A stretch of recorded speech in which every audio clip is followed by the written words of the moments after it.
কাকু বৃষ্টির মধ্যে ভিজে ভিজে আর মরিচ তুলতে ভালো লাগে না। লও বাড়িতে আসবো, গরুর কলিজা ভুনা করবো আর খিচুড়ি রান্না করবো। লও মায় খিচুড়িটা ঘরের ভিতরে রান্না করতেছে, আজকে গরুর কলিজাটা মুই নিজে ভুনা করবো। গরুর কলিজাটা সেদ্ধ করে দিছে, এখন রান্না ছড়াই দেবো। গরুর কলিজা ভুনার লাগে প্রথমে সয়াবিন তেল, আনাম মশলা, পেঁয়াজ কাটা, বাড়া পেঁয়াজ, রসুন বাড়া, আদা বাড়া, জিরা ধনিয়ার গুঁড়ি, হলদি মরিচের গুঁড়ি, মশলা কষানোর লেগে পানি, কাঁচামরিচ। মশলা কষানো হয়ে গেছে, এখন দিয়ে দেবো গরুর কলিজা। এখন দিয়ে দিলাম লবণ, যাতে লবণ কলিজার ভিতরে ঢোকে। মানুষ এমনও আছে কলিজা ভুনা কইরে দিলেও কইবে লবণ কম হয়েছে। গাছের আমগুলো বন্যায় করে টলমলো, কষাবার লইগে হারা জল।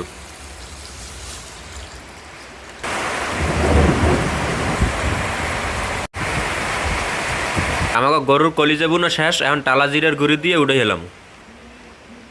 গরুর কলিজার কালারটা দেখছেন দর্শক? আমি নিজে হাতে রান্না করছি। আহা, গরুর কলিজা ভুনা, গরম গরম খিচুড়ি খাইতে সেই মজা হইবে বর্ষার মধ্যে। চাচা মিয়া, রে কইতে কইতে আমি সব গুছাই গেলাম, কি বলে কি করলেন? আমি তো নিজে হাতে গরুর কলিজা রান্না করছি। কালারটাই তো আজকে সেই রকমের কালার হয়েছে চাচা মিয়া।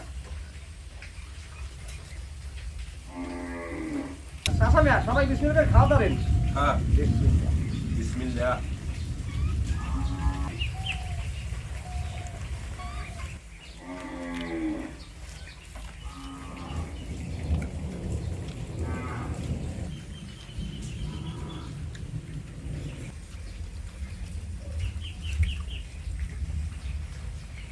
গরুর কলিজা ভুনা আর গরম গরম খিচুড়ি আর সাথে আছে বোম্বাই মরিচ, এই বৃষ্টির ভিতরে খাইতে এই রকম মজা হয়েছে না? একদম জম্মের মজা বেড়া। মুম্বাই বলতে ঘিরান্ডা কি? অস্থির গ্রান, অস্থির গ্রান। বেড়ারা খালি দিয়ে খাইতে আসো। গরুর কলিজা ভুনা কেমন আছে? আরে বেটা, আমি পাচ্ছি সবসময় বাবা, আজকে তো আরো ভালো। এই রকম পাচ্ছি। আমি নিজে রান্না করছি, খিচুড়ি খাইয়ে গেলে মরিচ তোলা লাগবে। দর্শক, আজকে 2 দিন যাবত আবহাওয়া দেশের খুব খারাপ অবস্থা। খুব আমাদের মাঠে বেশি ফসল নাই, তো যাও আছে মুগ, তিল, মরিচ, তারপর মিষ্টি আলু, মোটামুটি একটু পানিতে ক্ষতি হয়েছে।